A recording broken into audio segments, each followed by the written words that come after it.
Olá para todos, bom dia, boa tarde ou boa noite. Estamos mais uma vez aqui reunidos para apresentar para vocês mais um vídeo da Fundação CCERJ, do Pré-Vestibular Social, da disciplina de Biologia.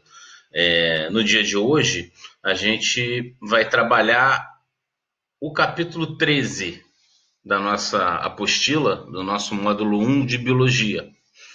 E o assunto que a gente vai discutir, vai abrir a conversa para que depois, posteriormente, vocês, alunos, possam trabalhar com seus mediadores, seus tutores, é uma introdução para o estudo das proteínas. Então, vamos começar com uma seguinte colocação para vocês. O que são proteínas e onde estão existentes as proteínas? Se a gente pegar como um exemplo, a título de exemplo, de ilustração, uma amostra de sangue, né? Todo mundo já fez exame de sangue, já tirou sangue num laboratório para determinar a taxa de açúcar no sangue, para ver se estava diabético ou se estava com colesterol alto. Mas além desses hemograma, mas além desses testes que são muito comuns, corriqueiros, existe uma série de outras substâncias que podem ser encontradas no sangue, no plasma sanguíneo. Então, quando você retira o sangue, se você usa algum anticoagulante, você vai separar o sangue no hematócrito, nos elementos figurados, nos leucócitos, mas vai ter uma parte acima desse tubo de ensaio que é o plasma. E o que tem nesse plasma? Você vai encontrar água, quase 90% do plasma é formado por água. Você vai encontrar glicose, você vai encontrar lipoproteínas, melhor dizendo, colesterol, o HDL, chamado bom colesterol, o LDL, o mau colesterol, os triglicerídeos. Mas vamos encontrar também outras substâncias, hormônios, enzimas, proteínas de transporte, albumina, proteínas ligadas à coagulação do sangue. E a gente vai encontrar uma série de substâncias que são classificadas como proteínas, além das substâncias que são açúcares, que são lipídios ou são lipídios associadas também a proteínas, como o LDL, o HDL e outras. Então, as proteínas elas têm uma grande predominância, não só no sangue, mas em uma série de outras estruturas do corpo. Por exemplo, a melanina que forma a pigmentação da pele, a queratina do cabelo, o colágeno. Então, as proteínas estão distribuídas em todo o nosso corpo, desempenhando uma série de funções. Os hormônios, muitos hormônios são fundamentais, são proteínas. Muitos hormônios são proteínas e são fundamentais para o controle do funcionamento corporal, do organismo. Quando alguma menina ou mulher faz um teste de gravidez, né, muitas das vezes a detecção da diferença de hormônios, que são proteínas, é que vão indicar uma possível gravidez. Por exemplo, quando o indivíduo tem uma deficiência hormonal e pode ficar doente com isso, os hormônios são medidos no sangue. Por exemplo, os hormônios que estão relacionados às doenças da tireoide. Então, o sangue ele transporta diversas substâncias, dentre essas substâncias as proteínas. E o que são proteínas? Proteínas nós chamamos de polímeros, são macromoléculas, ou seja, moléculas muito grandes, que são formadas por blocos ou átomos, ou conjunto de átomos formando moléculas menores que se agrupam, que se encadeiam, que se reúnem para formar as chamadas proteínas. Quem são esses blocos, esses elementos constituintes das proteínas? São os aminoácidos, que nós vimos um pouquinho na última aula.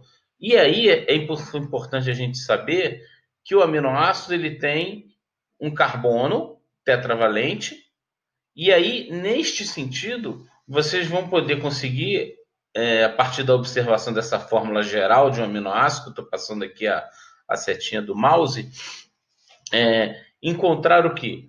Um R, que é chamado de radical, um grupo amina e uma carboxila, ligada a um outro átomo, melhor dizendo, de hidrogênio. Na apostila, na figura 13.1, vocês vão encontrar 20 dos 20 tipos de aminoácidos presentes nas células. A título de ilustração, vocês vão poder encontrar o carbono, o hidrogênio, que pode ser este hidrogênio aqui, como tem hidrogênio aqui, tem hidrogênio aqui, tem hidrogênio aqui. Os radicais, aqui é um H, é um radical. O CH3 é outro radical. Aqui é um outro radical.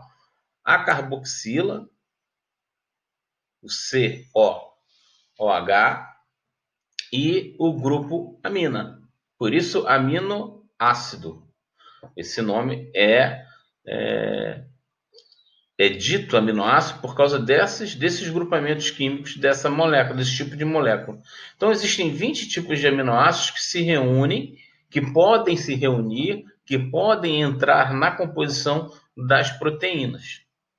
Como acontece isso, não é o detalhe deste vídeo.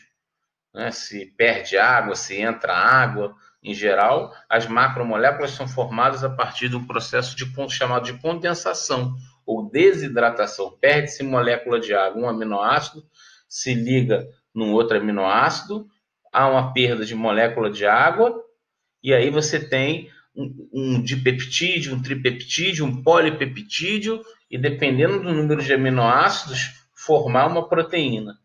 Indo para o próximo slide, eu vou colocar aqui para vocês um exemplo de um tipo de proteína, que é a insulina. Todo mundo já ouviu falar na insulina, né? Porque é um hormônio importante para o controle da glicemia. Por isso que muitos indivíduos diabéticos aplicam insulina, dão aquela espetada na barriga todo dia, né? com a porcentagem, uma quantidade de insulina para poder ter um controle da glicemia sanguínea.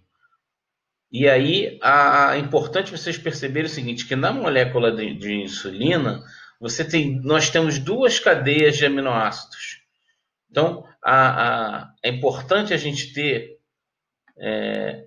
o entendimento de que as proteínas são formadas por esse encadeamento de aminoácidos, um aminoácido ligado em outro, mas o que faz uma sequência de aminoácidos ser diferente da outra, uma sequência de proteínas, melhor dizendo, é basicamente o que? Os tipos de aminoácidos que vão formar essa cadeia polipeptídica, que pode se tornar uma proteína, dependendo do número de aminoácidos que a compõem, a sequência de aminoácidos, porque você pode ter, por exemplo, nessa cadeia A aqui, de 21 aminoácidos que formam a insulina, você pode ter uma outra cadeia polipeptídica, que vai formar ou uma proteína, com esses mesmos aminoácidos, mas dispostos em sequências diferentes.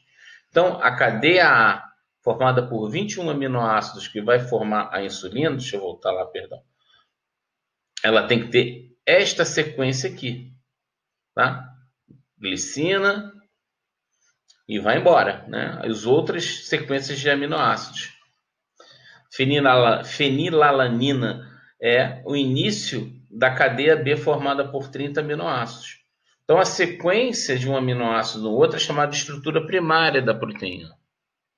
Você vai ter estrutura primária, pode ter estrutura secundária, estrutura terciária e até uma estrutura quaternária, quando você tem várias moléculas de proteínas elas vão se desenvolvendo, né, vão sendo formadas e elas vão tendo uma estruturação de acordo com o tipo de aminoácido ou de aminoácidos, o número de aminoácidos e a sequência que esses aminoácidos se unem para formar a proteína. De acordo com essa sequência, ela vai ter uma certa estrutura, porque nós lembramos lá atrás, né, relembrando a vocês, que aquelas cadeias laterais, o R, podem interferir no dobramento dessas moléculas. E também é importante a gente considerar que variações de pH, variações de temperatura, podem fazer o que a gente chama de desnaturação da proteína. Ela perde a sua estrutura. E ao perder a sua estrutura, ela perde a sua função. Algo que a gente vai discutir também na próxima aula, que vai ser sobre enzimas, que vai ser um estudo, um vídeo sobre o capítulo 14, né, do nosso módulo 1. Então, voltando aqui, na molécula de insulina, teremos, né, ou temos, melhor dizendo, uma cadeia A formada por 21 aminoácidos e a cadeia B formada por 30 aminoácidos. A cadeia A é essa estrutura azul e a cadeia B formada por essa estrutura em verde. Essas cadeias de aminoácidos que formam proteínas formam uma conformação estrutural, originam conformações estruturais e elas se reúnem para formar a molécula de insulina. É importante a gente descobrir descobrir o seguinte, que as proteínas, como um resumo, são polímeros de aminoácidos, ou seja, são encadeamento de aminoácidos, podem ser no máximo 20 aminoácidos, entram 20 aminoácidos na composição dessa proteína. A sequência de aminoácidos e como esses aminoácidos interagem entre si vão determinar a estrutura da proteína. E a forma da proteína, dependendo do formato da proteína, ela vai ter uma função específica. Então, sequência de aminoácidos, o número de aminoácidos e os tipos de aminoácidos vão determinar uma forma da proteína, uma estrutura da proteína, e, consequentemente, essa estrutura da proteína vai ter uma função específica. Seja uma função hormonal, seja uma função de enzima, seja uma função estrutural do nosso corpo, como a queratina, como a melanina, e muitas outras proteínas que formam o corpo humano, junto com outras biomoléculas que nós falamos na aula passada. Proteínas, glicídios, lipídios, ácidos nucleicos, a água. Então, é importante relembrar um pouco a aula anterior, capítulo 12, e como atividades importantes para esta semana é fazer a leitura do capítulo 13, discutir os conteúdos do capítulo 13 com os seus mediadores, com os seus tutores, desenvolver as atividades do capítulo. Existem muitas atividades do capítulo que são fundamentais que vocês façam essas atividades, tentem fazer essas atividades, porque elas são reflexivas e elas vão favorecer o aprendizado desse conteúdo específico de proteínas existente no capítulo. E, evidentemente, ao surgir dúvidas, essas dúvidas precisam ser tiradas com os seus mediadores, que vêm dando um apoio a esse trabalho, vem desempenhando uma série de atividades com vocês. Eles têm essa liberdade de trabalhar e aprofundar os conteúdos aplicados nesses vídeos. E aí vocês, lendo o capítulo, desenvolvendo as atividades do capítulo e sistematizando as dúvidas de vocês, colocando no papel a dúvida que vocês têm, vocês podem discutir com os seus mediadores essas dúvidas. Eles vão poder esclarecer melhor o assunto da apostila, o assunto do capítulo que está sendo discutido a cada semana, nesta semana específica, as proteínas. E aí vocês vão conseguir depois pegar exercícios de proteínas e desenvolver de outras substâncias também. Então, essa é a ideia de trabalho desta semana. Na semana que vem, nós vamos fazer um vídeo de introdução às enzimas, que são proteínas muito especiais. Em geral, são proteínas as enzimas. As enzimas são proteínas que têm funções fundamentais para a sobrevivência dos seres vivos e, evidentemente, a sobrevivência do nosso corpo, que nós mantenhamos a nossa saúde em dia, digestão, uma série de outras funções que só ocorrem e só conseguem serem realizadas e manterem o nosso corpo em bom funcionamento graças às enzimas. É o assunto da semana que vem.